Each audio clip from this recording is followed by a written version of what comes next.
I mean, look, I'm not saying I wouldn't eventually fall in love with the person, but I would sell my body to them for... First, we gotta make a little money. Yeah.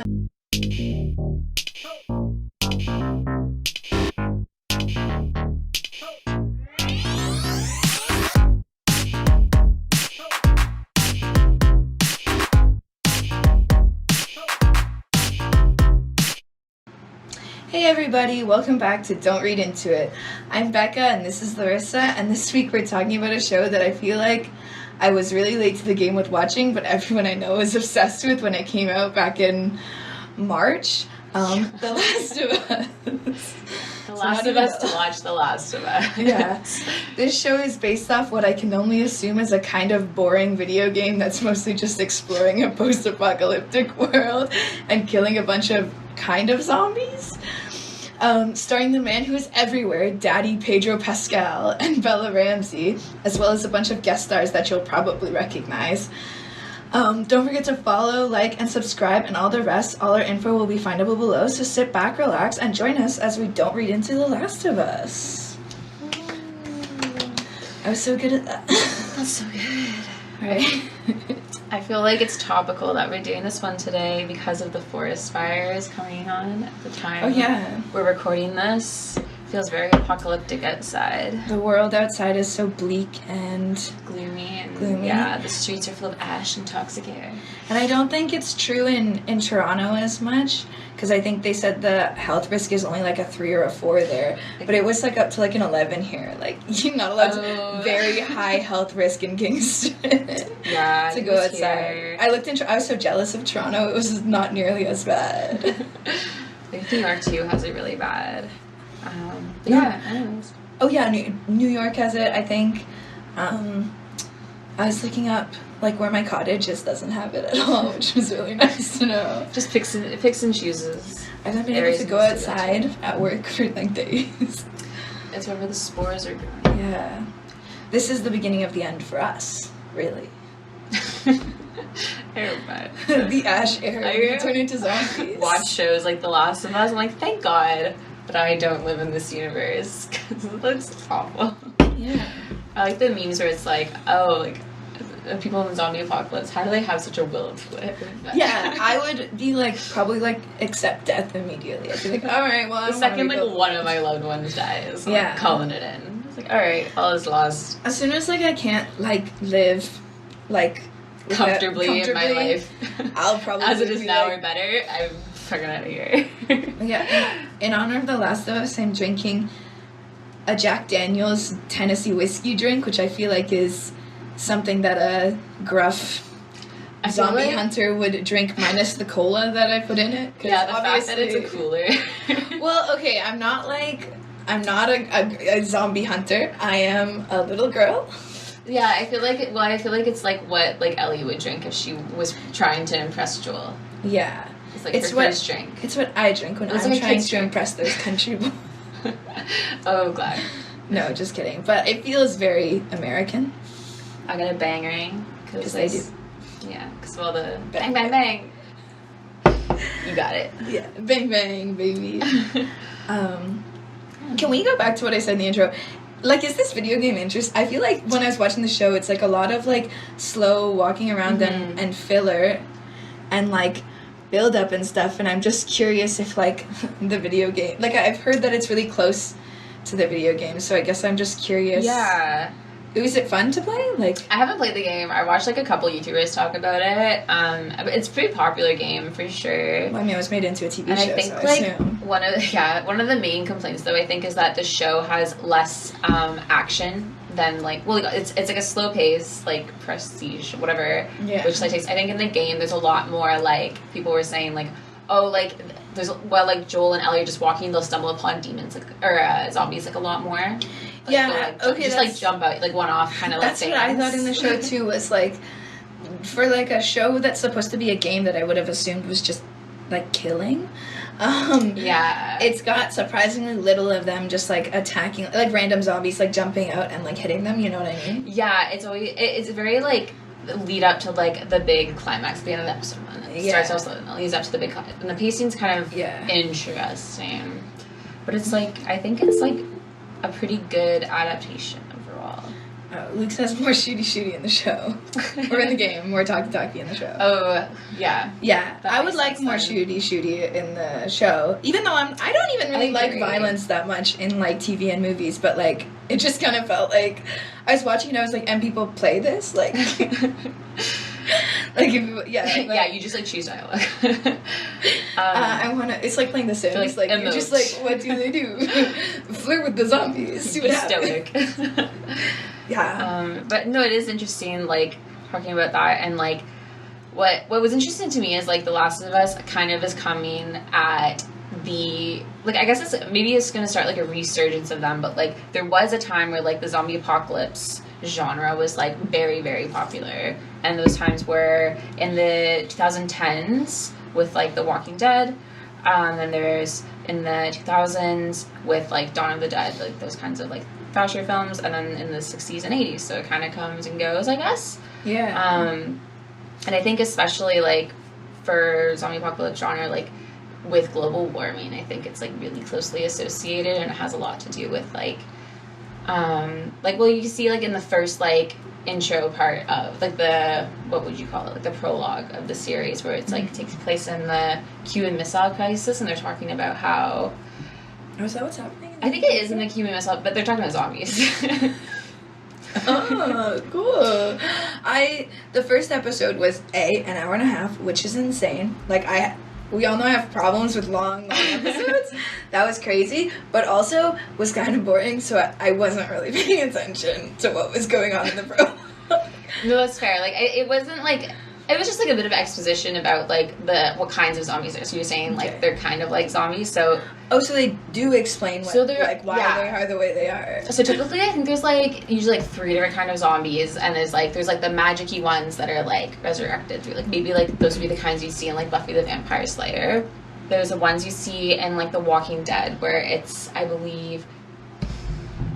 blood transmitted by, like, bites and stuff. Oh, like vampire zombies. Yeah, basically, kind of, I think. And then, and this one where it's fungus, which is, like, to me... a disease zombie. Yeah, to me, that's, like, the most interesting one, because it seems to be the most, like, you know, the yada yada, that, like, science to explain it? Yeah. It kind of, like, makes the most sense. It's, like... Well, I guess I feel like it can kind of be the most, not, like, realistic, but realistic in a sense, where it's like, oh, like... A zombie apocalypse isn't, like, it's not like, oh, people just randomly raised from the dead one day. It's like, some disease is making people act zombie-like. Like, I feel like those are the coolest ones to watch, because it doesn't feel, like, so far out of reality that I'm like, that's crazy that less happened. Kooky. Yeah, and it's more, it links it more, I think, to, like, that, like, natural disaster, like, element to it, where it's, which like, is cool. It's kind of like how the world is reacting to a very severe natural disaster, then, I guess. Yeah, which I also think is interesting. It's cool. It's really cool. I like the I guess the world building in it, of, like, the way that the different, like, city, it's all in America, right? Yeah, I think that was Yeah, the way the different cities are, like, dealing with what's happening, and, like, yeah, like, there's the one city that, like, overthrew, like, a few of the cities overthrew, like, the government and stuff like that, I think. Which was kind of cool. Yeah. And that was interesting, too, like, it kind of, like, capstoning the pandemic. It was also very, topical, coming out of, like, lockdown for so long and feeling like we were, like, being, like, trapped and, like, controlled so much, and then, like, coming into that show of, like, look at, like, this is what'll happen when something bad happens, and it's... You see, like, how quickly it spreads, like, how, like, inequipped, like, the world is to handle it, really, and all the bureaucratic shit that gets in the way of, like... This show had so much more of a message than I ever got. Okay, yeah. Honestly, I watched it for the shooty. The shooty, you're sorely lacking in that. Yeah, and I mean, like, the funny, it was really funny, I thought. It was funny. It was funnier than I kind of expected it to be, yeah. I had seen the show initially, like, I had seen, like, clips of the show, and actually, I remember being really relieved when I started watching the show, because I watched a clip that was just, like, a few scenes of, like, Joel and Ellie, and for a minute I was like, is she supposed to be a child or his love interest? Because I'm really afraid that it's supposed to be one. And then I watched the show and I was like, oh, she's a gay child, thank God. This isn't, like, the plot point that they're, because, like, it's really, it's really realistic that a 40-year-old man, like that Hollywood would cast a 40-year-old man to be the love interest of like a 19-year-old girl. Like, come just on. a quirky love story. And I was like, is this so sweet? It's like very wholesome. And then like I watched the actual first episode and I was like, oh, good, because I was really freaked out. Yeah.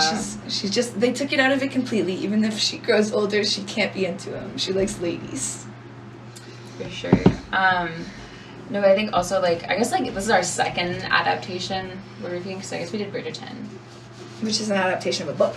Yes. And this is an adaptation of the video game. Not to digress, but have you heard the crazy stuff about the Bridgerton musical?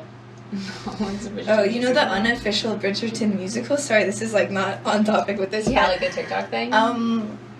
Yeah, so they, like, basically were, like, doing charity shows, like, they won awards for it and stuff, and Netflix and Shonda Rhimes and everyone was like, that's fine, but then they, like, started selling tickets to, like, come see the show to, like, make bank, and so Netflix was like, you have to buy the, like, rights to it, and they said no, and now they're being sued, and everyone's like, yeah, it was really stupid of you not to, like, buy the rights to this, before. Like, I'm sorry, hand over some money before you just, like, like, they were letting them use it for free when it was all, like, charity stuff and just like fun fan stuff. It's ridiculous. And everyone on TikTok, I feel like I saw it a while ago, but I've been seeing it again. Just like people being like, so they're really stupid, eh? That's really funny. Anyways, like, you have to follow the law. No, I don't think I will. Anyways, I digress. Back to killing zombies. Back to killing zombies. Yeah. Do you like zombie content typically? Do you ever Not watch typically. Like, no. You ever watch like The Walking Dead? No, zombies aren't really sexy, which you know is like a main. Did you watch Warm Bodies? I did watch Warm Bodies. I actually read Warm Bodies too, because I mean, like, also Nicholas Hoult, like, give guy credit. He's tall, he's pasty, he's looks like he's never seen the sun. You know, That's just all things I love. Yeah. But no, I'm not usually into zombie content. I think the only time I've like seeked out or like watched really zombie movies in theaters or anything like that is when I'm like kind of wanted movie theater popcorn. Like that's like my motivation to see them. So like really don't watch them, but I really enjoyed this. I was surprised. Like I've always thought, I also don't, it's like a lot of killing, which I know I said I wanted more shooty, but I don't actually like a lot of like really violent TV shows and really gruesome like violence. I'm more of a rom-com girl.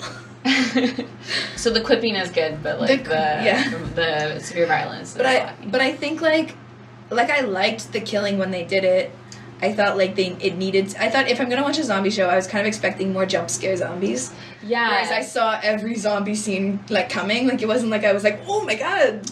Yeah, I did really appreciate how they avoided the jump scares. Like I think like the horror cinematography was at times particularly good. At times it was not. I'd say if anything, I was sometimes stressed out because I was like, and then a zombie's gonna come, and I just never did. And I was like, what the fuck? Yeah. Well, that episode like 5 or whatever, when they're like, oh, we have to go through the tunnel, and maybe it's supposed to be infested with zombies, but maybe it's not.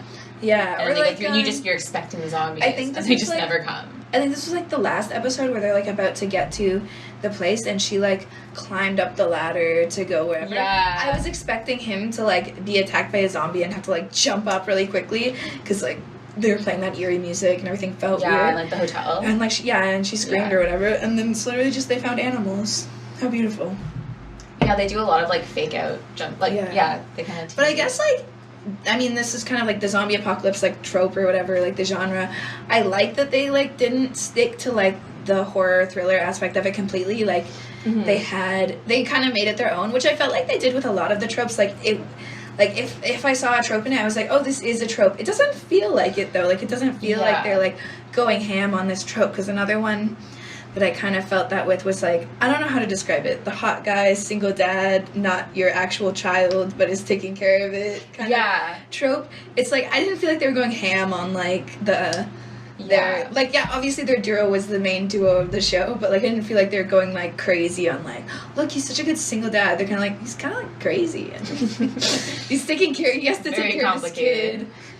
But yeah, no, I think it's like, with like the tropes of the genre, like you were saying, to me, I think it does for me feel like it hits, like, because I watched like The Walking Dead as well, and it felt like very similar to like a lot of those kinds of shows in a lot of ways. Like I don't think it was particularly anything like new or subversive with the genre, but I think it was like the best version of like all of those tropes. it was kind of like the Batman movie was like, oh, that is like the Batman genre, and like they like the Robert Pattinson one. I felt like the imagery and everything, like they really put everything that was quintessential Batman into it. Yeah, like, and this I feel like was quintessential like zombie apocalypse movie. Yeah, like they stayed true to like what I feel like the zombie apocalypse, like post-apocalyptic world kind of genre is, but it didn't feel like played out or tired either. They put like thought into it, like this, like the storytelling. I think was like the zombies weren't like the zombie apocalypse aspect wasn't like essential to the story that was being told. It was a little bit, but like it wasn't the main. It wasn't the main story. It didn't have to be like a zombie. It could have been like an alien invasion. It could have been like just anything that like disrupts the whole world. Yeah, exactly. I still stood on its own without that, so that was kind of fun. Yeah, we can go into tropes if you want to start. Sure. You mentioned single dad one. Yeah, my first response to... I was watching the show, and when I got to, like, the part where, like, he has to take her, I literally wrote in my notes, so basically Ellie is his replacement daughter since he couldn't save the OG one, yeah, which I feel like is, like, how the show went, which I thought was an interesting route. Yeah. But, yeah, that was, like, a trope that I was, like, kind of surprised, because I feel like usually they really, like, to ham up what a good person he is for taking care of her, but in this it's, like... No, he's not like, really a good person. He's a pretty bad person, and he's like begrudgingly like has to keep her alive because he wants his shit. But also goes to maybe more extremes than like a normal person would to like what was he trying to get, a car battery basically? Yeah, or he's trying to in order to find his brother's and Tommy. then so he's trying to solve. I guess he also probably wants to find a cure to this zombie apocalypse. I don't think he really cares about finding. I think it is just like he's self-interested at this point. Yeah, like he's a looter and he's a smuggler, and like I think he is just looking for his brother when he leaves. He was looking for his brother when he left? Yeah, that was his like inciting incident. Was Tommy went off with the fireflies and he hasn't. They haven't heard back. Yeah, that's okay. I actually was really thrown off when his brother was in an episode. I was like, "Whoa, what the fuck happened in the last episode?" I guess if you missed that like one part of the script that like exists from the entire series. I thought his brother was dead. I think like you. That was a fair assumption. The first couple episodes, I skimmed a lot because I was bored. I was so bored. It's the last time we do a prestige HBO drama. Okay, well, sorry. Goodbye White Lotus. Goodbye Succession. Don't make my episodes an hour and 20 minutes long, and I won't skim so much. But yeah, all I really had to say was just like I was kind of impressed by the way they did that, because Pedro Pascal I feel like is now permanently typecast as the single father, right? And like obviously all the girls are gonna drool over him, but even though like it took no time at all, he's got a lot of grays. Yeah, he's I think he is like playing older than he is though. Like I think Joel's supposed to be like 55, like in his 50s, but I don't think Pedro Pascal is. Maybe he is. No, he's in his 40s. Pedro Pascal. Okay, good. He's like 48. Because then, like, that's so I think yes, but I feel like it's right. I think he's closer to the age that he played, like the age he is when he's like Sarah's father, like in the flashback. But that was his wife dead in the flashback. Yeah. Presumably, she's not really mentioned. She's not mentioned, so I just assume not relevant. He's a single daddy. He's a single daddy. And then does he kill his daughter, or his brother does?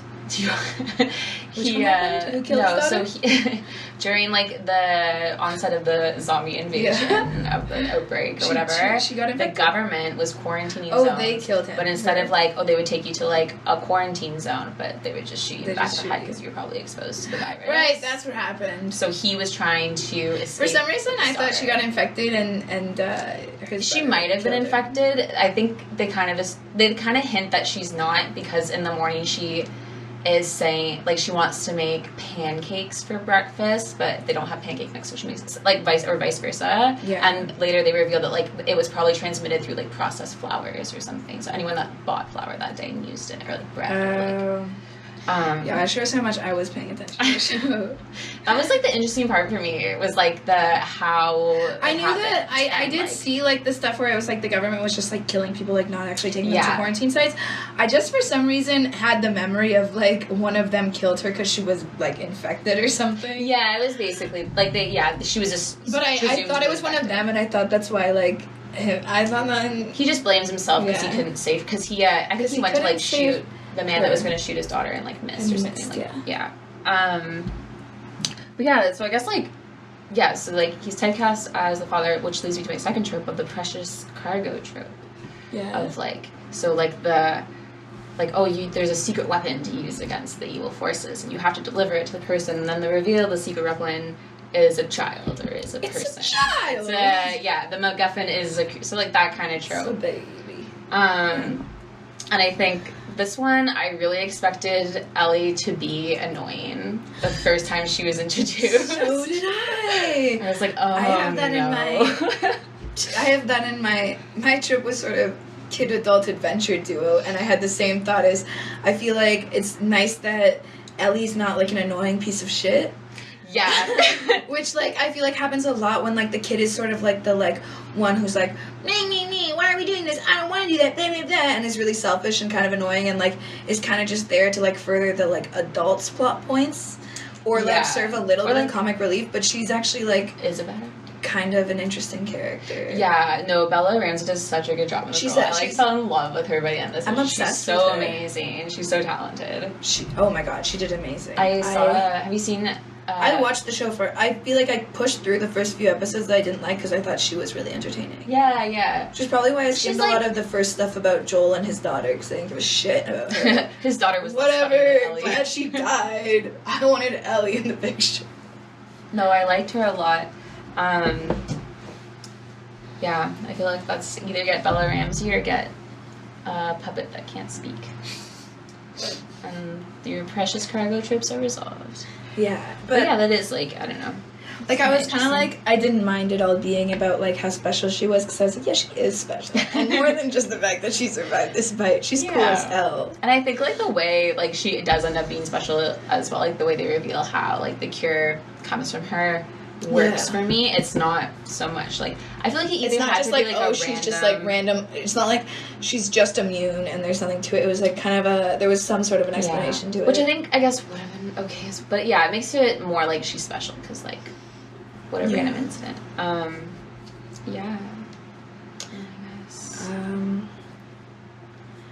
Honestly, I didn't have that many tropes. I just had the things about them because I was really impressed with how they handled Ellie as a character and that, like, duo as, like, a dynamic that I feel like it's done poorly so often of, like, the adults and, like, the child, and, like, they, like, made it interesting, and they made Ellie have an interesting story and, like, an interesting personality, and they made, like, Joel also, like, a cool character that, like, I feel like she carries him for a lot of the start of it. For me, I didn't like him at the start. He's kind of like a he's like an important character, but he's not, like, you're not really, like, tropes. What was I thinking of? Well, it'll come back. No, I'll talk about it in character depths. Okay. Well, I have, like, the found family trope, which I think is kind of here, especially with, like, Bill and Frank and Pedro and Tess. Bill and Frank are the gay ones. The gays, yes. Okay. The gays that aren't the girl gays. They're the men gays. Oh, yeah, the girl gays. But, like, I know the only names I remember are Ellie and Joel and Tess. I had to look them all up and write them down, because they're very... I mean, it's Bill and Frank. I just know Nick Offerman and his sus boyfriend. Yeah, he was really sus. It took me to, like, the cut, like, to the future to realize that he wasn't playing him. I bet he was evil to the end. He's playing him to the end. Played him till he died. Like, you think he, like, had... I think he was actually just a straight man who was having sex with Nick Offerman. For a long time so that he could live a nice life. Okay. Nah, he could have been a gay man, but he was playing Nick Offerman. His long con was to, like, live a nice that life. You know, live a nice married life. I fucked some asshole, like, all my life for that life. Well, Bill's not an asshole. He's just misunderstood. I'm not saying he is. I just mean I probably would. I think it's That's what I thought Frank was like. I definitely thought he was like. Well, I like how he's like, I'm no whore. But so, like, if I want to fuck you, that means I'm staying. Okay, so, like, but you are a whore. It felt like he was selling his body for the opportunity to stay. I'm not a whore, but I just want to, like, sleep with you in exchange for shelter. And and if I'm really honest, I probably would have done the same. And I just thought it was funny.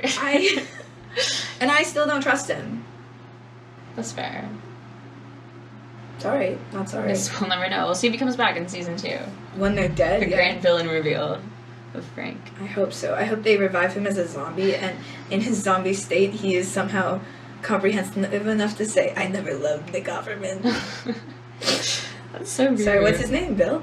Yeah, it's Bill. It's basically Ron Swanson. Bill. A gay one, Ron Swanson, yeah. What a perfect cast for Bill, though, to have. When I saw him, I got so excited. Yeah, the prepper, like, it works so well. Of course. That's all you can see with him. I mean, I feel like he likes to play just the role that he's good at. It inspires me to, like, want to become a prepper a little bit when I saw that show. I was like, honestly, like, yeah, like... I respected him so hard for how well he did. Yeah, holy shit. Just your self-sustained. I was, like, so into him. I was like, holy He's a provider crap. and a protector. Yeah. I love him. Frank can have fallen in love with him. Maybe he was evil, then he fell in love. Maybe. He changed his ways. I mean, look, I'm not saying I wouldn't eventually fall in love with the person, but I would sell my body to them for... First, we gotta make a little money. Yeah. Before we get to the serious I would first stuff. whore myself out so I could stay. And then maybe, yeah, I'd fall in love with them along the way. It's pretty amazing that he was able to do what he did. Anyways, yeah, found families, am I right? Yeah, I found families. Yeah, no, I thought it was sweet how they handled the found family trope of, like, it being Joel and Ellie, like, learning to like each other, and that coming as well from, like, the influences of his brother who is still alive, and his wife, and, like, they're having a child, and just, like, kind of, like, showing, like, support systems and how, like, that, like, you can heal, and, like, how... I thought they kind of encourage him to, like, form a bond with Ellie. Like, that was really sweet. I thought it was really sweet to see how, like, slowly and kind of naturally their, like, bond formed. Because, I mean, obviously I think you're going to form a bond with someone when you're in, like, a life or death situation with them all the time. Like, I think that makes a lot of sense. But I liked seeing how, like, it wasn't, like, pushed on me from the start. Like, it was very much like you saw them sort of grow on each other. And I feel like Ellie probably got invested in him a little bit more first. Yeah, I think Ellie, because she's a child, and, like, that makes sense. She's like, this man is protecting me and saving my life, so he must care about me. And I think he was a little bit more of a slower build, which I kind of liked seeing that, like... Yeah. Like, when they... Yeah. Yeah, I thought it was really... See, to me, I don't know if this is, like, my hot take or not, but I think the relationship was paced very well for, like, the first half of the series. But then I think the second half of the series was very rushed, personally. Oh, like, you think, like, it became too... I think they kind of jumped really quickly to, like... I think, for me, it was, like, they kind of admitted in, like, in the episode where they go to, like, they meet his brother or whatever. Yeah. It felt like they kind of admitted that they both definitely cared about each other. Like, yeah. You know what I mean? And so for me, it was kind of like, oh, so now there's nothing, like, holding them back from, no, like, they know that the other one, like, cares about them. And it sounds really weird talking about this relationship and not talking about, like, a romantic bond. But yeah, like, they, it felt like once you, like, kind of, it almost is like a romantic relationship in the sense where it's like, once you admit that, like, you have the feelings and you don't really have to, like, worry so much about showing them as much. I guess, yeah, like, maybe it is that way, like, he kind of had, like, this epiphany. Like, I think he had sort of a wall up. Because it did feel like there was a bit of a 180 that, like, he was super cold and callous, and then he opened himself up, and then... Yeah, to me it felt like he was really cold and callous, but, like, it felt like he had, like, a wall up, and he kind of realized he'd have to, like... Okay. He had to, like, take that wall down, and then he did. And then, like, their relationship probably moved quicker because, like, it doesn't have to move as slowly once, like, you have formed that emotional bond, you know? Yeah, I guess for him it is just kind of, like, making the choice to, like... Like, I think Ellie's behavior didn't change that much towards him. But I think his just, like, changed, and I think that's because, like, he finally accepted, I think he was obviously a lot of pain from the loss of his daughter, and he didn't want to get invested in someone and lose them again the way he lost her. And I think he just kind of, like, finally accepted that, like, Ellie is his replacement daughter. No, take this one. No, I have a new daughter who's roughly the same age my daughter was when she died. Yeah. So it all works out. I'm picking up where I left off, really. Yes, yeah.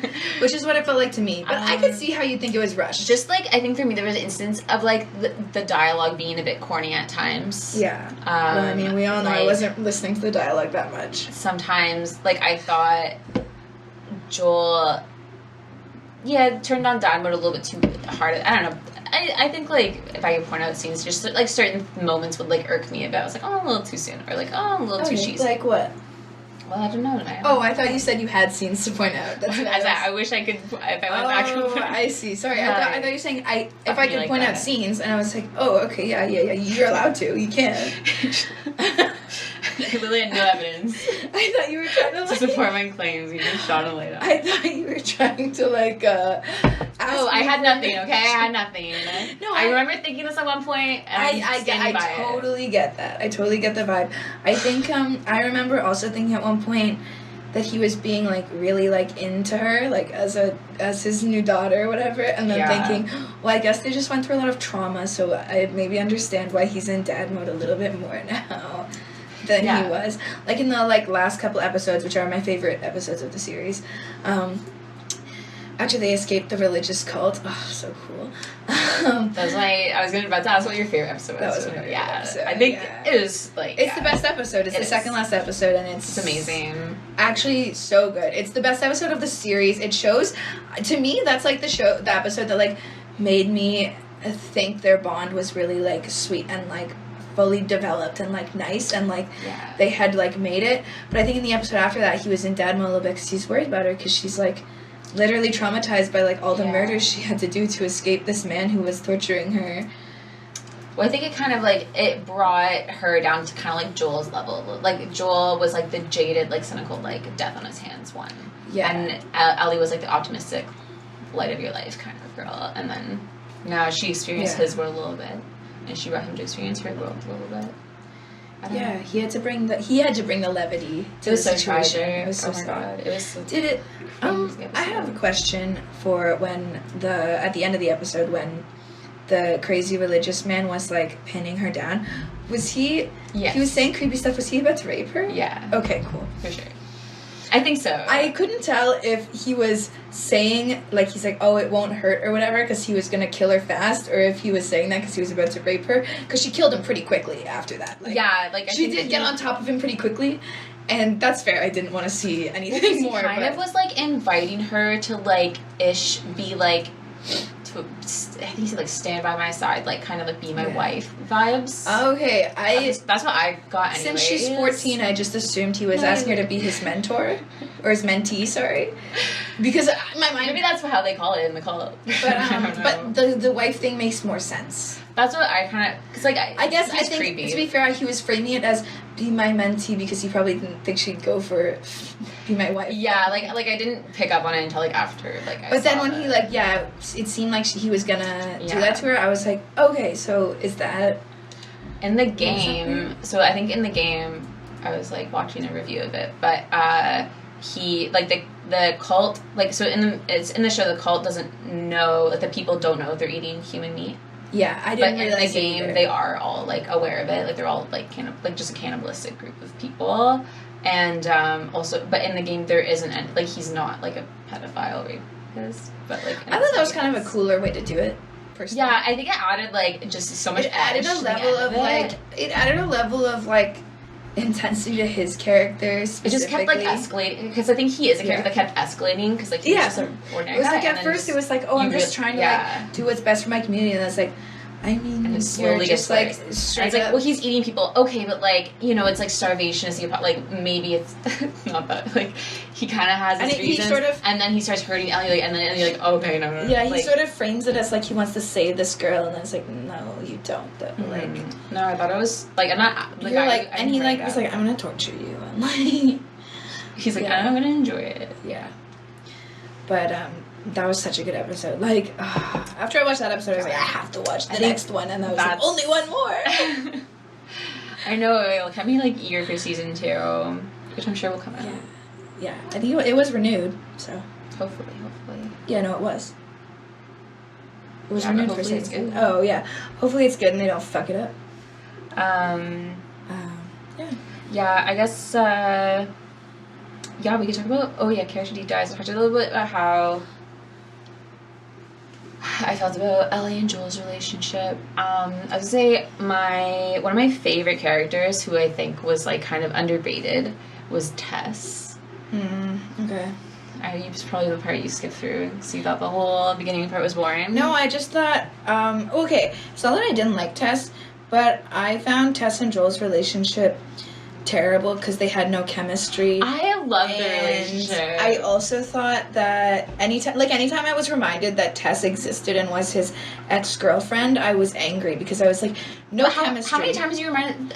Like, they just, like, every so often when he bumps into someone he knows, like, it doesn't happen that much, but anytime it did happen, like, when he saw his brother and his brother said, how's Tess? I was like, fuck, she was in this show at one point. Like, I actually hated it so much.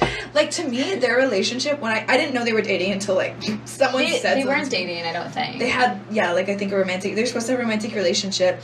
To me, their relationship was, at worst, co-workers who got along pretty well. I mean, that's what it was. And at best, like, good friends who have trauma bonded from their dangerous job. But it seemed like, I think they were supposed to have, like, a romantic relationship. I think in the games they do. I think it's kind of implied that they've hooked up a little bit. But, like, Joel's, like, not, like, a human. Like, he doesn't have the capacity to, like, be in love with it. And I think she realizes that. So I think it really is more like they're just, like, coworkers that, like, are trauma bonded. And sometimes they fuck, and most of the time they're just trying to survive. Because when she dies, she's like, they kind of have an understanding that they don't matter to each other, or, like, that this is the life they live.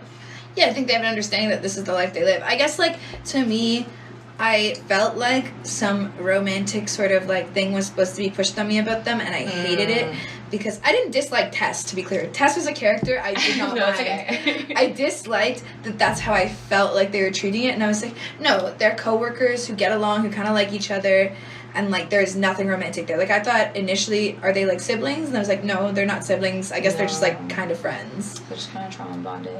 I'm trauma bonded a little bit. But I didn't like any insinuation that they would have hooked up because there is no chemistry between them. I feel like there was an insinuation that they were... I feel like there was. There was an insinuation that they might have hooked up in the past. I feel like there was an insinuation that they had a relationship. See, okay, well, I went in... Maybe there was, but, like, I went in thinking, like, oh, like, if this was any... Like, a reality TV show would just happen to get together. And I felt like they went out of their way to not. They didn't go out of their way. They just killed her. Yeah. I'm also mad about that. I'm not mad about that. No, she met someone new, that zombie that... Remember they kissed on the first date? No, I don't know about I'm not sure what the nature of the... I think it's supposed to be ambiguous, though. I thought they were insinuating that there was... I'm not saying they had, like, a, I'm in love with you, I want to be with you relationship. Okay. But I think there was an insinuation that they had a sort of romantic, like... Yeah, okay. Like, friends with benefits, but, like, they're only friends with each other, and they're also really only, like, sleeping with each other. So, basically, they're dating, but, like, not really, and, like, there's... Like, that's how it felt, and then I was like, you don't have, like, enough romantic chemistry for me to buy this as any sort of a relationship, but okay. No, that's fair. I think, like, that's fair. Her character was interesting. It was good because she was important to make sure that, like, they took Ellie, because I feel like she's the one who was, like... I feel like she served her purpose to me, but you're sad that she was dead. That's fine. Talk about it. Talk about it. Go ahead. No, I think, like, honestly, I just thought that she was such a good character. I was, like, it felt kind of like a little bit of a waste to get rid of her, but I guess they had to, because that was the time in the show that they had to, but I really liked her. I was relieved when they killed her. But, I also just think, like, the show is about, like, Joel and Ellie. And I was eager to get on with, like, she would have, like, detracted from that relationship. Like, I think she was a good character, and she could have, like, been separated from them or something and, like, come back later. But if she had continued, she would have detracted from their relationship development, which I think was the main thing of the show. You're right. She had to die. I thought she did a really good job in the role, I guess. I guess if we're talking about Joel... Go for it. Yeah, I talked about how I liked the Joel's backstory just being, like, his daughter, and then she died around the age. It's pretty simple, pretty straightforward. He died. She was like, what, 15, 14. Ellie comes in. She's 14. She's ready to replace her in every sense. That was fun. It's like a very sweet journey that like him and Ellie go on together. We kind of talked about that. And then I talked about how Joel and Tess had no chemistry. Joel is like a character who like, I think I was always confused about how much I'm supposed to like think he's the good guy. Yeah. Which is an interesting like character to have as your main character. But yeah, I was just like the entire time like, he's kind of psycho. Yeah, he is kind of psycho. I like it. It's got a little bit of... Yeah, it's got a little bit of edge, Yeah, we love an edgy boy. It's a little spicy. Yeah, I think, like, honestly, because, like, between this and The Mandalorian, we'll talk about The Mandalorian when we eventually do an episode on it. We'll come back to Daddy Pedro. I typically hate the, like, stoic, like, very few words, serious, gritty, like, lead man. Oh. Except when Pedro Pascal does it. I like the very few words sort of lead man who, like... I just think they're typically just, like... I think it's like an underwritten like archetype. Like, I think it's like action movies just do it all the time. It's like it usually is really cheap. I think I like it so long as the thing about it is that character can't stand on its own. Yeah. Like so like if they when I like it is when their like counterpart, who's obviously Ellie. Like the Ellie, is good, and if their counterpart isn't good, then like it just ruins it. But like I also think like Pedro Pascal does a really good job with the role he's given, and they make him an interesting character. But like his character would suck if Ellie wasn't good. Yeah, for sure. Because I think like even before like Ellie, like before it was just Ellie and Joel. Joel felt like a side character. Yeah, with a little bit of like mystery around him. That's why I was kind of bored watching the beginning too. Is like I was like, kind of needed Tess. Oh, like great, like Joel's this guy who's like every other action character, and then like. Because also the side characters who makes that like one-dimensional character that Joel presents as can make it a two-dimensional character or three-dimensional. Yeah. Like it can bring more to it, and like you can like understand that character better, and then that character could be the one that you like more, but like you need its counterpart to like do it. But I like that trope in like things like this. Yeah, it's like, I think it's fun. But it works. Yeah, Pedro Pascal did a good job with it. I get like, why so charming. He does like nothing. But then like his like in real life, like the actor, like Pedro Pascal. The actor like, who plays Pedro Pascal. Like there's like man so different than like the roles he plays, which is like a testament to his acting. Right, I think that's a good thing. Yeah, can you imagine like, he's just like Joel in real life. Yeah, whereas I think Bella Ramsey is maybe a little bit Ellie in real life. Yeah, I mean, I think it's more normal. She's a teenage girl. It's like, yeah. You know what I mean? There's only so many ways to be, I guess. Ellie is, I've already said my favorite character, haven't I? Of the show. Oh, you didn't know? Oh, she's my favorite character. That's fair. Because, like, she's, like, the main character. She's funny. I thought I wouldn't like her just based on, like, the memes and TikToks I'd seen leading up to the show. I was like, oh, okay, she's, like, the, like, token lesbian but also child in the show. Yeah. No, she's not that. She's like she's so cool.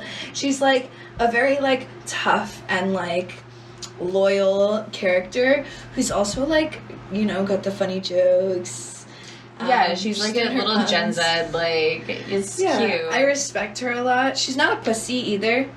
Like she does the killing and she doesn't really bitch and moan about it. Which like but like she also is like kind of like she does, like, she has a few moments in the show where she's obviously apprehensive or, like, she, like, hesitates because she's a child, and I think that makes sense. Yeah. But all in all, like, when the chips are down, she does what has to be done, which, like, I really respect as, like, the character because, like, a lot of the time I feel like the child and the dynamic is always, like, they have to be protected, their innocence has to be protected. No, Ellie's innocence does not have to be protected. Yeah. Because she's not really innocent because she grew up in this world and she's had to see so much shit. And she's kind of like, yeah, you want her to, like, still be herself and, like, the, like, light character. Mm-hmm. But I think it's more interesting for her to be the way she is now than, like, the child who's, like oh, my God, like, what is happening? This is so scary. Yeah, it gives her, like, agency and... Yeah, and she's her own person. The only thing that I didn't like about Ellie's like life or her backstory episode is Ellie's 14 in the show. Yeah. And in her backstory, I'm assuming she's 13 or 14. Probably. Because it's not that long ago. Like, I think she got bitten months before the first episode or something like that. So maybe she's still 14. Her love interest is 17, which feels... Are they? Yeah, she said, my 17th birthday's in a few Ellie days. 14? Yep. Oh, shit.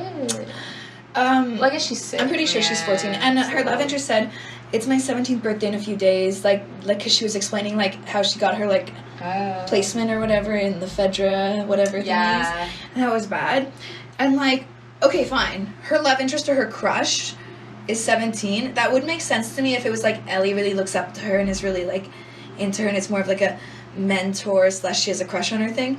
But the 17-year-old girl is, like, really into Ellie and, like, super into this, like, 14-year-old girl, which is, like, in the grand scheme of things, it's not, like, the craziest age difference. It's just, like, a lot for the ages that they are that I thought was, like, a little bit weird.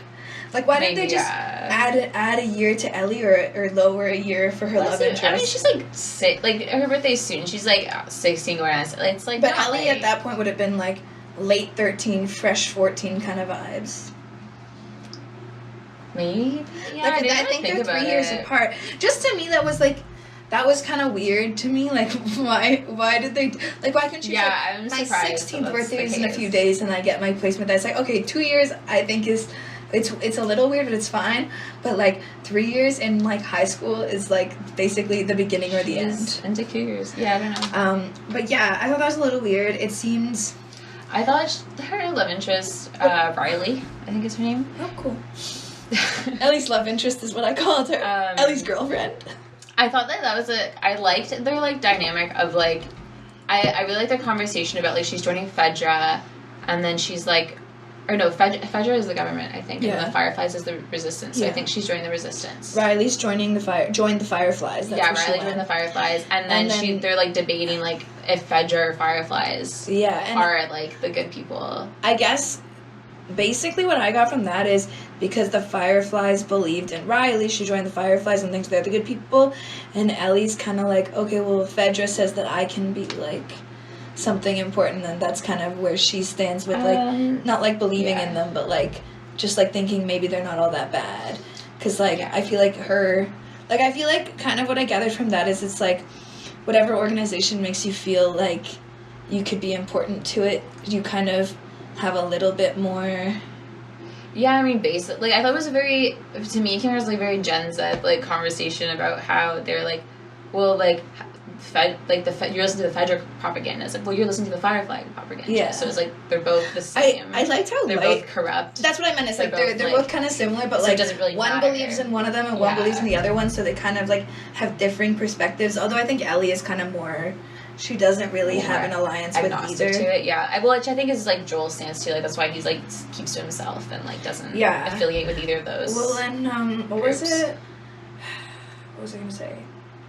Oh, I kind of liked how, like, lightheartedly they were fighting about, like, literally, like, two opposing, like, groups that were gonna, like, take over the world, basically. It was, I did think, like, their like, romance was cute. Like, that age difference was, like, just, like, a little weird to me. It was the only like, a thing sweet that story. I thought it was... Yeah, I didn't pick up on it, but that was a little, like, random.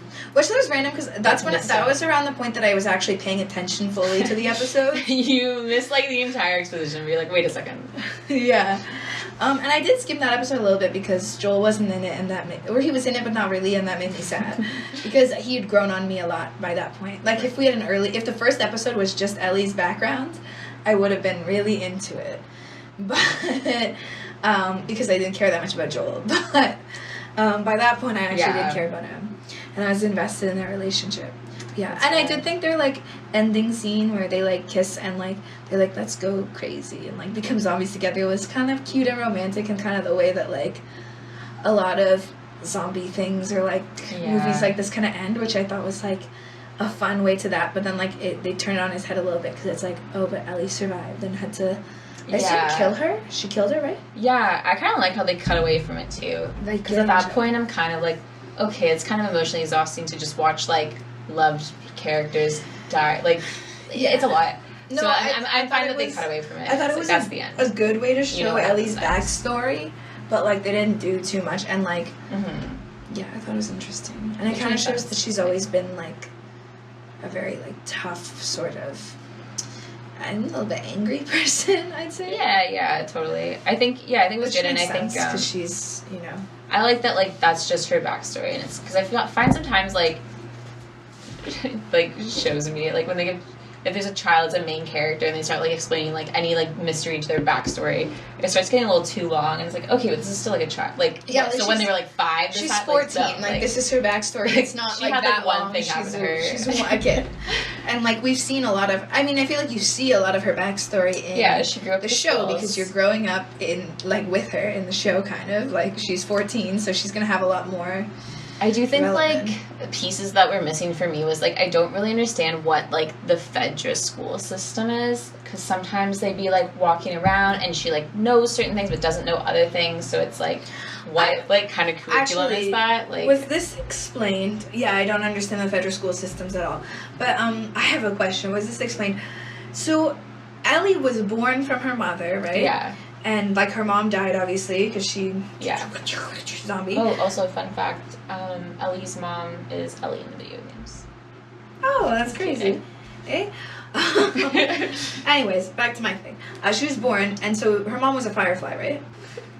Okay, so Ellie was born. Her mom became a zombie. Her mom was a firefly, and she gave her to her other firefly friends.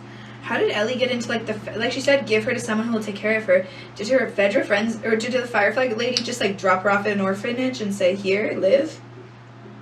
Like I feel like how did she get into Fedra hands? Was that explained? Her mom? I don't know if her mom was firefly or if she was. I thought they were firefly because I thought the lady that we saw was the lady who like found Ellie later and saved her. The lady was Marlene, who is a firefly, who I guess she must have been at one point a Fedra, and then like was she a Fedra though? Turned. Well, Ellie was with Fedra, wasn't she? Yeah, but I always assumed that they were like firefly. Was Marlene maybe Riley's contact for the fireflies? No, but she would have met Ellie. I don't know. Okay, cool. So it wasn't really explained. Cool. Yeah, that stuff does get a little muddy. Like the fireflies and the Fedra, like that just, like, system it also gets really didn't make muddy sense to me that like there's like a third system too.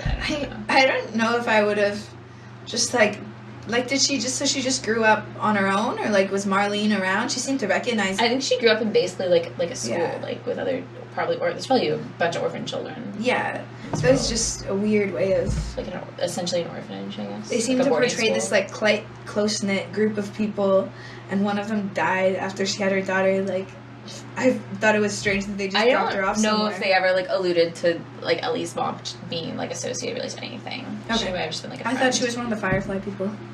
Which is why I was like, oh, it's so weird that like she ended up in Fedra hands. Maybe, I don't know. Anyways. Maybe Fedra's arrested her from the mall. I don't know. Whatever. Who cares? It doesn't really matter. It doesn't matter. It was just something I'm really. I had to overlook it while I watched it, and I'm overlooking it now. Okay, move on. You got some thoughts? Okay, my least favorite character. Oh, this is a hot take. Kathleen. Who's she? She is the head, one of the Fedra. She's in the episode. Is she Fedra or Firefly? She's in the episode where. Was she the freedom fighter lady? Who, like, they overthrew Fedra, and then like, no, they're not associated with anyone. I think they're just like. Yeah. Okay, they're the third party. They're just like they overthrew it to like take over. I think it was Kansas City was their city, and like they like took they it overthrew back. Fedra. Like they overthrew the government because the Fedra there was also really bad. I think she was saying like they would like rape and like murder people like all the time, and like nothing was like fair, or like she was saying like the way the government was controlling them there was like really truly awful.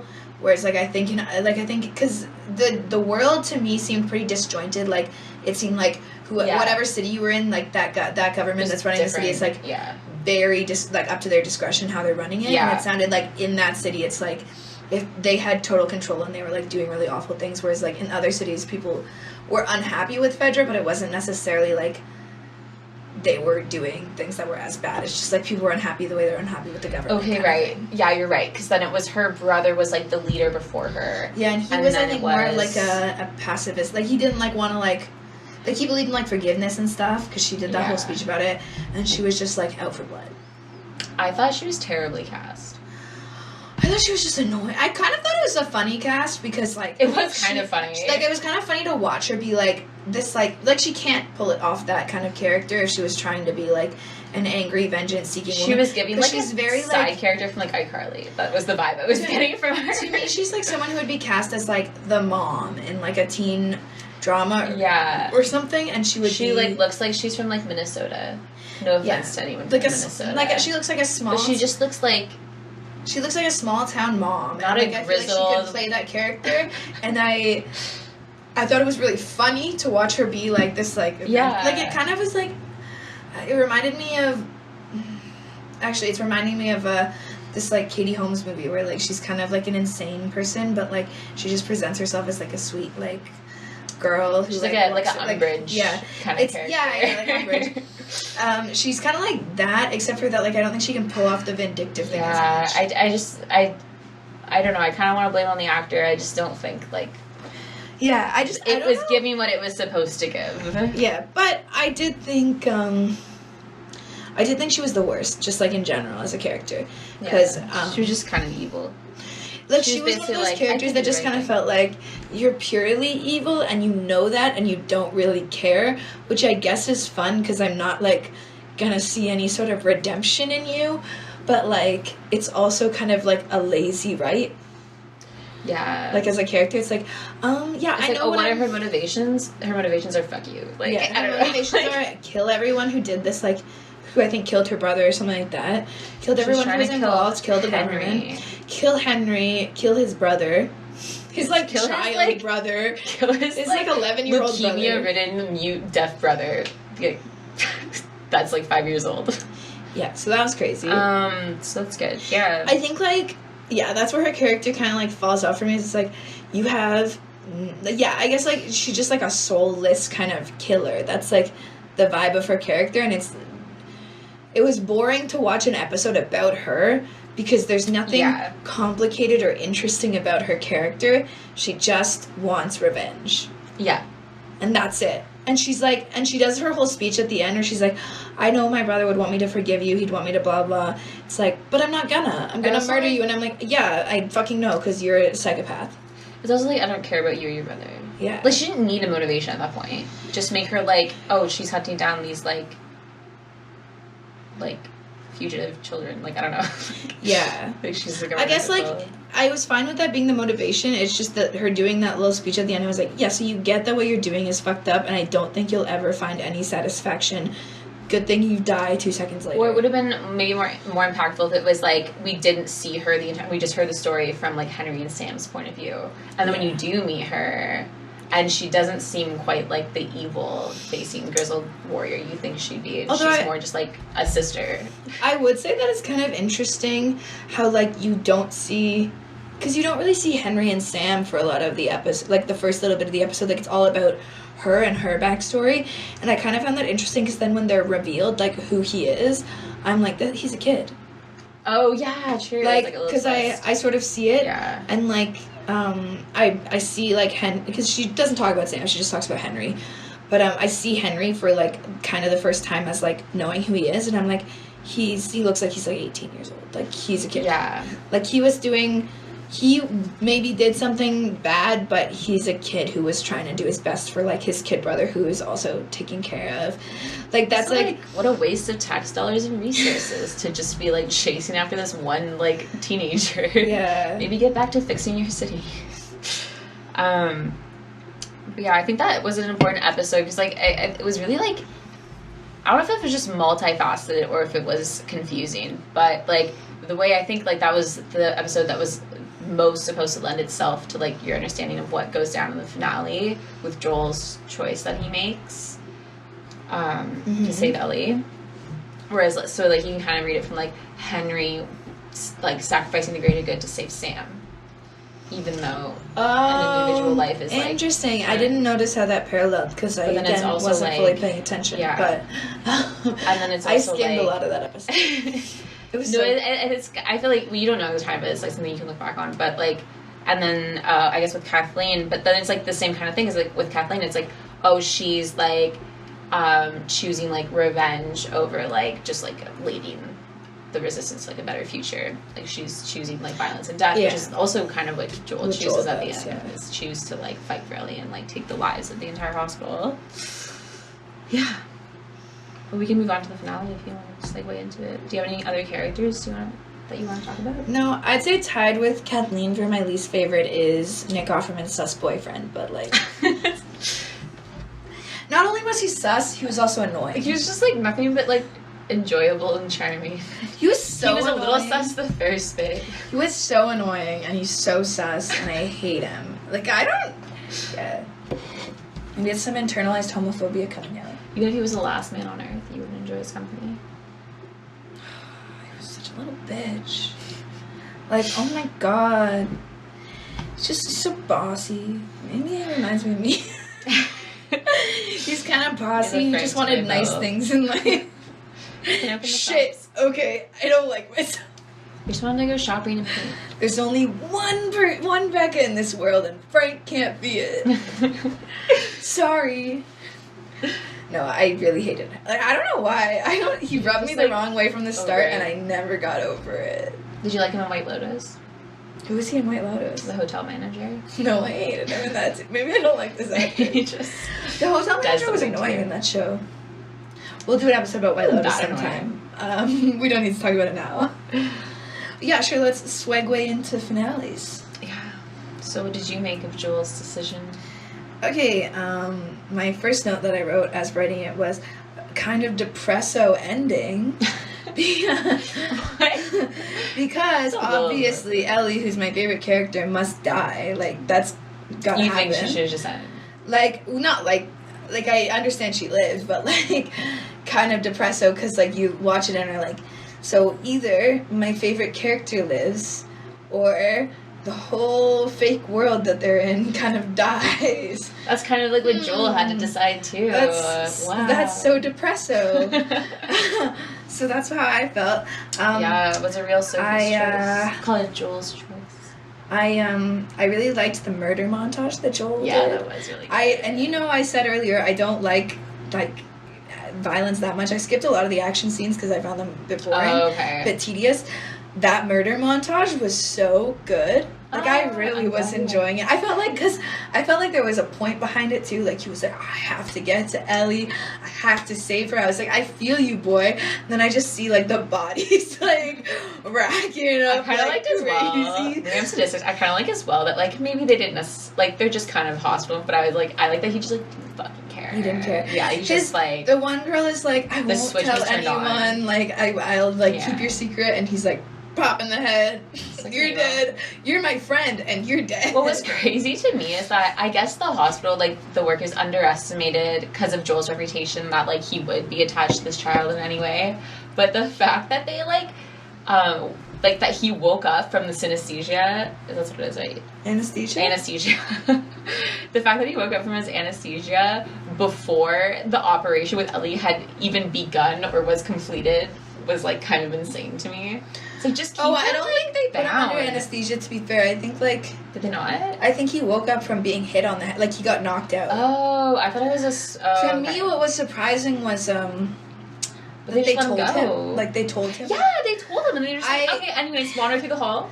I figured what they would do is, she's fine. Like, she's going into, get, she's, like, they're running some tests or something now. And then they'd, like... they'd like just be shifty, and maybe like he'd realize they're being shifty and need to go find her, and that would be what he did. They just told him, we're gonna kill her. Hope you're okay with that. We're gonna kill this girl who you clearly have an emotional attachment based on how agitated you're getting, like asking where is she? Like, I'm like, how fucking brain. Like, if I was them, I would lie. I'd say, oh yeah, we're just running some tests. So it is kind of on them. You can see her in a bit. And instead they're like, yeah, we have to go into her brain and kill her and, like, to save everyone. And he's like, where is Melly? Like, where is she? And I'm like, yeah, fucking don't tell this guy you're gonna murder her. Like, what? That's crazy. If they'd been acting shifty and he murdered them all, I would have been like, yeah, that makes sense that they didn't want to tell him what they were doing. But I was very glad that Marlene died. Even if the morality of it was questionable.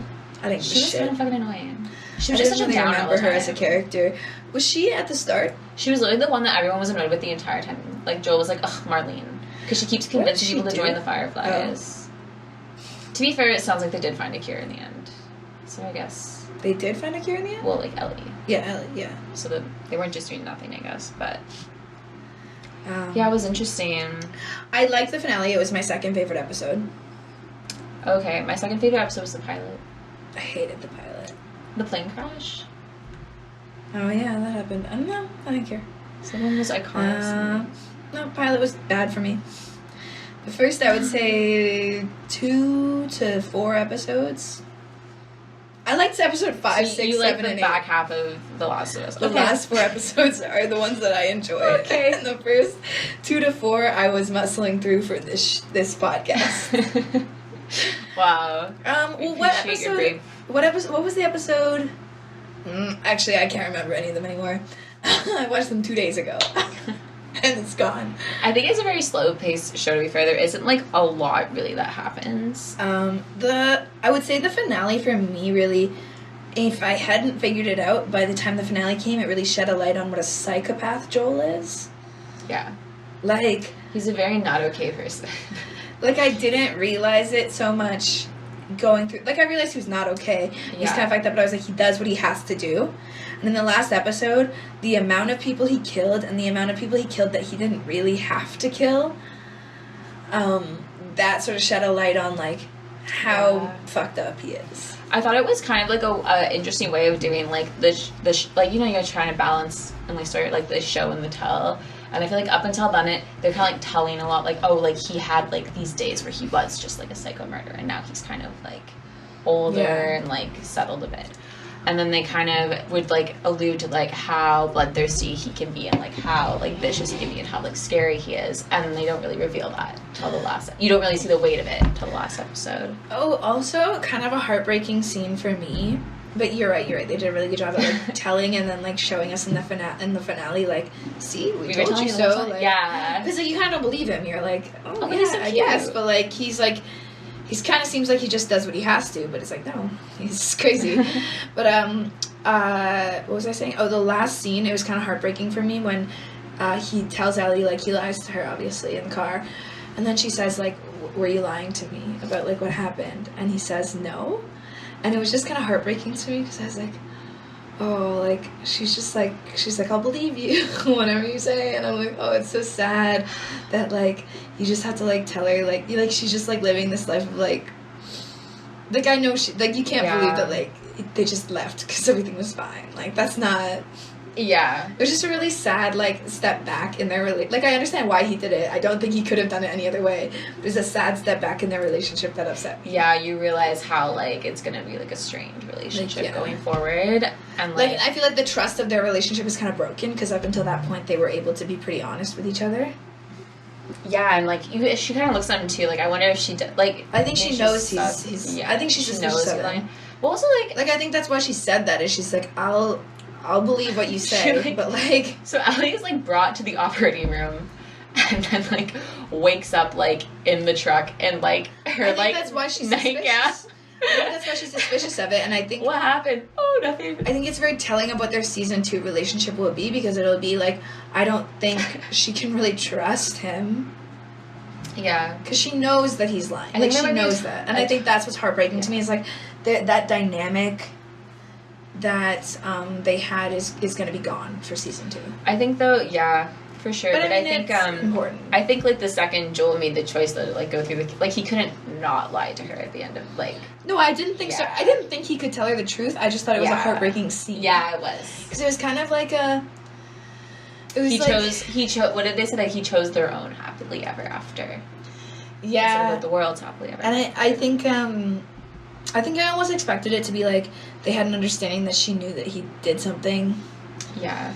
And she wasn't going to say anything, but instead she, like, wanted to know. Like, she needed to know. And I think it's also sad for her because she's like, I have had to do so many bad things, and she's sort of like, I think she said, like, I don't want it all to be for nothing. Like, I've had to do these bad things, and I want to do something good for people. And I think she would have sacrificed herself. They said she would have sacrificed herself. Yeah. We know she would have. And it's like, oh, it's just really heartbreaking that, like, she kind of, I think, has to feel this way. I do think as well, though, like, to me, it was like, are there not, like, ways of, surely, like, maybe you don't have to, like, kill, like, you could, like, scrape samples, you could do, like, I'm guessing I guess they, not. like, no, I'm pretty sure I you think it's probably maybe could. they're just, like, rushing it, is what it seems, is, like, they are impatient for a cure, so, like, maybe if they spent more time, found more tactics, That's what I was thinking, is, like, they want a cure, they want it now, which makes sense, like, obviously. This is also, like, so they don't give a shit, but, like, surely it would be more beneficial to keep her alive, so that, like, you could, like, learn from her. Now you have, like, a dead sample, where like, it's you like, have if you have a living sample, you can kind of keep learning from it. Yeah, I don't know if that was supposed to be weird or not. But then also I was thinking, like, how much of a rush? Like, you could let her live. Like, she's fucking, what, You could 14? also, like, I feel like, let her live long enough to, like, say goodbye. Yeah, like, let her live, like, I don't know. I guess it is kind of as well, like... It was a very weird tactic that I think sort of shed a light on, like, no, none of, like, this organization that also says it wants to help is also pretty, like, fucked. Like, yeah, and I was trying to, like, look at it from, like, what it was trying to say, because, like, I know it's supposed to be a lot about, like, global warming, a lot about, like, late-stage capitalism, and I was kind of trying to, like, figure out, like, what, like, so what is, like, the message here? Like, does the show agree with what Joel did? Is it, like, their responsibility to save the world? Does it matter to, like, can this not just be the new world? Can they not just, like... I don't think, like, to me, I was like, it's not saying that one way is good or one way is, or at least I didn't see it as, like, one way is good or one way is bad. It's like, what Joel did was very selfish, but it's kind of like when you're faced with that choice of, like you can like, not make the person you love most in this world has to die to save everyone else, and you're kind of, like, making this choice of, like, can I live without them? And I think he made a really selfish choice, but, like, a lot of people, I think, who were faced with that kind of a decision wouldn't not make that choice also. Yeah, for sure. Do you hear my hot take? Sure. I kind of think maybe that I'm not, like, I'm glad that this didn't happen, because I enjoy the show and I want a season 2. This was kind of the way to do it. But I think it would have also been really a nice arc for Joel if he did let Ellie die in the end, and if the message was to, like, sacrifice for the greater good, because like, I feel like his struggle was his daughter was sacrificed for the greater good.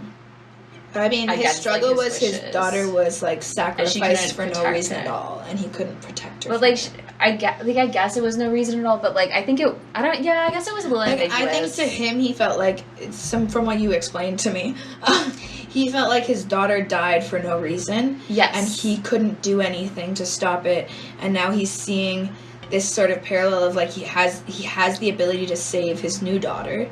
Yeah. His replacement daughter. Yeah, for sure. And that's what he's saying. And he's like, I have to protect her this time, even if this is what she'd pick, even if, like, she'd rather die to save people than live. I have to protect her. I can't lose another daughter. Like, I think he's, like, completely mad. But I think it would have been interesting to show, like, him, like that, like, his, like, want, like, his, like, burden of, like, I should have protected my daughter, and I'm gonna protect Ellie, and that, like, burden to, like, let go of that kind of by his own, like, could have been an interesting story as well. I mean, my thought process is, like, the next season maybe they'll do that, like, it'll be like he has to let her go, but I think this was an interesting, like, closing to this arc of, like, okay, his daughter, like, he has that. I think this arc kind of went the opposite way, where it's like, and now he's succeeded in protecting her, and then maybe, like, the next season you see his journey of, like, I have to let her go, like, I have to, like, do, like, kind of like that, like, you could kind of see, I don't know what happens. Is that what happened at the end of the video game? Like, I think from what I understand, the video game ends mostly the same. Like, the first video game ends, or season 1 ends. From what I understand. Yeah. I don't know. I just mean, like, I don't know. I assume it'll follow the video game of 2. Does the video game have a 2? I don't understand. Yeah, there's 2 video games. Okay. There's a video game and a sequel. I don't know anything about it. Get to gaming. Yeah. If it's not Lego, I don't care. I'm sorry. Lego Last of Us. Yeah, when they make a Lego The Last of Us, I'll play. My video games are all about smashing Lego pieces, baby. I guess, like, yeah. So for me, I guess one of my other hot takes is I don't think that, like, from what you expect, like it's a prestige television, whatever, but I think, like, even though I think it is a really good series, I don't think it's necessarily as deep as maybe it thinks it is, or maybe it's, like, being perceived as. I think, like, I mean, I don't really get what the message, like, if there is a message. I feel like I watched it on a very surface level vibe.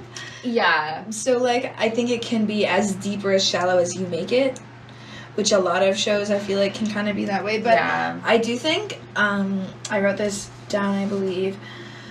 I liked the show. I don't think it was as good as the amount of time I was told about it. It was overhyped. I think the show was good. Yeah. Base level good. If someone had said, it's a good show, you should watch it, or I'm really liking the show, watch it, I'd be like, fine. I feel like I heard about it a lot. I feel like a lot of people were talking about it. I feel like everyone said it was so great. And I watched it kind of thinking, I don't know, maybe you'll like it. And I did like it. I liked it a lot more than I thought I would like it. But, like, yeah, I didn't need to hear about it that much, okay? No, I think that's fair. And I think as well, it's like the essays, like, oh, like, the trauma and da-da-da-da. I don't think it's, like, necessarily that well, like, it's represented, but that's kind of about it. I don't think it's, like the arcs of, like, their emotional arcs are that, like, narratively sound, like, with the plot. Like, I don't think a lot of the themes really line up. I don't think you're supposed to, like, I don't know if the creators had an answer in mind when thinking about, like, Joel's choice and what that means. Like, is there supposed to be, like, a punch to it, which I feel like usually those ones do? I guess, like, objectively, his choice is the morally wrong choice. I guess, yeah. Because he chose the life of one over the life of many. But I think the thing about it is that most people would choose the life of one over the life of many if that one person is someone that they cared about. Okay. Like, so that's kind of an interesting one to me is, like, you think from, like, this one perspective that, like, yeah, we should have let her die so that, like, the whole world could live. But if you were her sister or her mom or, like, her best friend or her girlfriend or whatever, like, would you think the same way? I guess basically it is like the trolley problem. Yeah, it's like it's not like super deep. I don't think it is super deep, but, like, I feel like that's kind of the vibe of it. It's like, yeah, sure, like, we all know that probably this is how it should go, so that, like, the world can, like, move on from this tragedy. But also, most people wouldn't like, they probably wouldn't be successful in killing everyone and getting her out of there. But most people would try to save her if she was, like, someone they cared about. They just fucked with the wrong. I think, at least. I think anyone who, like, has feelings would do that. I know, for sure. I think so, too. I think it's also, like, how to, like, the value of a life, and it's, like, can you really, like, ask someone to sacrifice their life for another? Yeah. Because, like, if you think about it, like organ donation. Like, oh, like, my child needs a heart, and you're a living person with a heart that matches. Like, no, you can't just harvest that heart. You know what I mean? It's, like, interesting ethics. I think it's just, like, they don't really execute on the philosophy front, which to me, as a little philosophy minor, I look for. Philosophy minor? I am. Oh, wow. I look for. I stopped philosophy after. It's a lot of questions. Year. I think the show, like, it just introduces a lot of, like what, like if this, and, like, what, think of it like this and like that, and it's like, okay, but, like, so what? Yeah. Which is fine as well. You can just take it as is. It's just for the melodrama that they surrounded a lot of the dialogues with, and the. I guess to me, like, yeah, it's interesting to do this, like, to say, oh, what this, but I also feel like it's a cheap way out to not have an opinion that you're, like, pushing forward in it. Maybe we're dumb. Like, maybe we missed something. That's what I was thinking. And sometimes I think about that. I feel this way when I watch, like, Christopher Nolan movies a lot of the time. Like, am I just dumb? Like, I feel like that really didn't make any sense. But I'm lately of the opinion, like, if it's that complicated to understand, maybe it's just, it's not really anything. Yeah. I mean, I also think for me, I'm watching it, like, I'm half paying attention to this message. Like, unless you're beating me over the head with the message, I'm probably not going to, like, fully pick up on it. But I think as long as the show is still quality without that, then it shouldn't matter. Like, it shouldn't matter that I'm not picking up on the nuances of the show. Because if it's a good show, I'll find it entertaining, and then the people who are watching for the nuances and like want to pick up on that, like that's fine. Like they should be able to like. Okay, yeah, you know I agree. I just wanted to make sure I wasn't like missing any like the overall. No, I think it's interesting. It's just, it is what it is. Everything in the show is very morally gray, which is kind of cool. Yeah.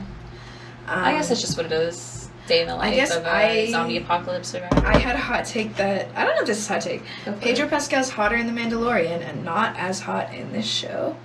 I think he's still hot, and when he does his murder... that ugly-ass face is covered up. But, like, in The Mandalorian, I think his character is sexier. So far, I've only seen 2 seasons. Yeah, give us your update when we do or a season and a half, I guess. And maybe I'll change my mind. But, I feel like he talks less in The Mandalorian, too, which is really hot. Yeah. Joe doesn't know that much. I like a silent boy. He's still hot, obviously, in this. Like, yeah, I'm not... I understand why people are into him. Also, I feel like this is surprising for just, like, me as a person. Joel's kind of a psychopath, and for the first time ever, I've understood why people are into Joe from You. Like, I'm really in... Like, at the end of the show, when he goes out, like, crazy guy... You're like, damn. I'm like, oh...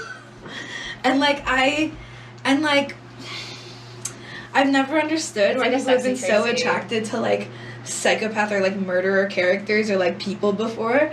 And I watched this and I was like, oh, I get it. I understand that. Do you think the show, like, edges you a bit with, like, the violence? Because, like, there isn't a lot of, like, perfectly violent scenes, like, leading up to the final episode. Do you think it's, like, that's why it's so satisfying? Maybe. It's, like, you're just, like, you want him to, watching him do all those murders. Let loose. That was hot. And I have never felt that way about, like, a character that's, like... I guess, like, supposed to be the most, like, traumatic just, like, a scene serial and, killer, and I was like, oh... I love, though, with shows with, like, morally great characters, when I feel like it gives me the liberty when I'm like, oh, well, none of these characters are really right. I can just pick my favorite one and root for them. Yeah. Like, shamelessly. Yeah. I'm like, and yeah, kill everyone that's not you. I did feel like, the murders were a little unnecessary, but I was, like, into it. I like the drama of it. Yeah, kill everyone. Yeah. Burn this hospital to the ground. Everyone must die. No, sir. Because he was like, no one can survive. The insults. Because no one can survive, because what if they know about Ellie? Yeah. He has to kill everyone. Every last person. He gets things done. I bet in season 2 he's going to have left one survivor by accident. They're going to come after Ellie. It's going to be a thing. Probably, yeah. Some message. Anyways. But yeah, although I will say that I do feel like Pedro Pascal's hotness is maybe overhyped, even though I was super attracted to him in that scene, and I do think he's an attractive guy. It's, like, weirdly overhyped, and he's too old. He has too many gray hairs for me to be, like, totally into it. I think they're fake gray hairs. Yeah, I know, but in the show, I just feel like a lot of people are super into him, and I'm like, okay, but have you seen all those grays? He's so old. He's just so daddy. Yeah, I guess I just don't like old men. Hot take. Like, not I like men that are roughly my age. I like men that are within... I think my age limit is, like, within 4 or 5 years on either side. Slightly less on the younger side, because I'm young. What if he guns down a hospital for you? Never mind. Unless it's Pedro Pascal post that murder scene. Not interested. Post several murders. Post that hospital massacre. Call me when you've gunned down an entire hospital.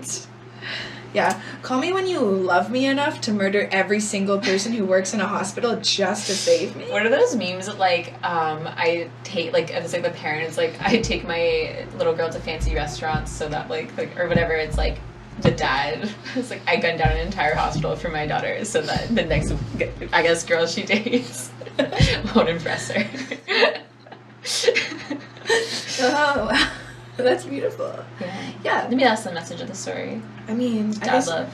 I guess IRL, sorry, I don't want someone to murder an entire hospital for me. But, like, something equivalent to that that's less violent. Well, if they could lie to you about it after, you just pretend it never happened. Yeah, exactly. We could get over it. But if we were in a zombie apocalypse and you didn't gun down a whole hospital just to save my life, I'd be pretty ticked off. We're in a zombie apocalypse and then I'd be dead. If we're in a zombie apocalypse and Zoe Dutch isn't there, I'll be really upset. She's my favorite part of any zombie apocalypse. Okay. Hot take. Anything else? Let's see. Joel's kind of a psychopath, but I've said that a few times. I felt like that was a hot take because I feel like people are really into Daddy Pedro and like see him just as protective. He's crazy. He's straight up crazy. Nothing's there. I really dug the religious cult episode. It was so good. Yeah. It was so fucking good. Like, it's so like I feel that like episode made the whole show made it feel worth it that I pushed through the first few episodes I didn't like that much. And it was the second last episode, yeah. Yeah, I think it was the second last episode. And like it made me feel like even though the first episode was an hour and a half, which is ridiculous and a crime, I pushed through and it was the right thing to do because that episode was so fucking good. What a glowing review. Ellie's the best part of the show. And I don't trust, obviously, Nick Offerman's sus boyfriend. I've said it once. Just say it again. I need to know. I don't think I heard you. That people know. And my last hot take was just, and I kind of said this earlier, is it weird how much I admire Nick Offerman's character for surviving how he wanted to for so long? ? I hate his boyfriend/husband. Okay, we get it. Why are their beards so similar and their bodies so similar? Because I'm the malnutrition. They're like over-nutritioned. They get like strawberries once every 5 years. They're both battled men. No, yeah. I've never thought I would find a apocalyptic prepper hot before, but this kind of did it for me. I was like, damn. I was like, the whole time he was like setting up like his fences or driving around the town, I was like, you don't need anybody. I was like, is he okay? Like he's gonna get like shot down by someone. Is that what I'm gonna see? And then he just survives his whole life. Yeah. I love him. Mm-hmm. If you can't gun down a hospital for me, I will settle for what Nick Offerman does for his sus boyfriend. Shows love, true love, prosperity. And not for his sus boyfriend, but like what he does. Say it again. With them. Yeah. No, I just mean if you can't gun down a hospital for me, the Nick Offerman surviving like that'll work for me too. Okay. Just that's what I want the people to know. I don't think he swings that way. I mean, not his character. I just meant like. In general, these are the things to win me over. Survive like that just in a zombie apocalypse, or be a murderer. But like hot, like Pedro Pascal. I want an ancient man. Hunts and provides and protects. Hunt, provide, protect. Yeah, cool. That was my last hot take. Not a hot take. I don't know if I had really any hot takes. I don't think so. I mean, I clearly annoyed you with how much I hated Frank. My hot take is... Right? That's his name? Yeah, it's his name. Okay, cool. But, otherwise I didn't really have hot takes, I feel like. It's a pretty straightforward show. I guess my hot take is, like, it's a little bit straightforward. Yeah, it was definitely slow. It's predictable. I knew when Tess was gonna die. I didn't know that Tess was gonna die, to be honest. But I had been pretty not paying attention. She revealed some level of emotion, so she wasn't long for our world. After that, I figured she'd live for a little bit longer. TBH. I hope she would have, but it just seems like the trope. You gotta kill the. Yeah, I didn't. Yeah.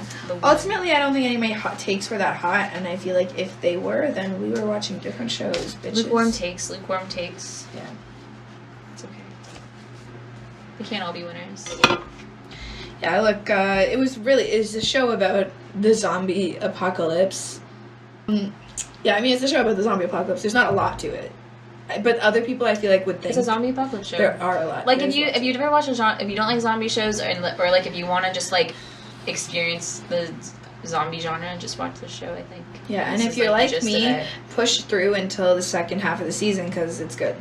Yeah. And that cult episode is so lit.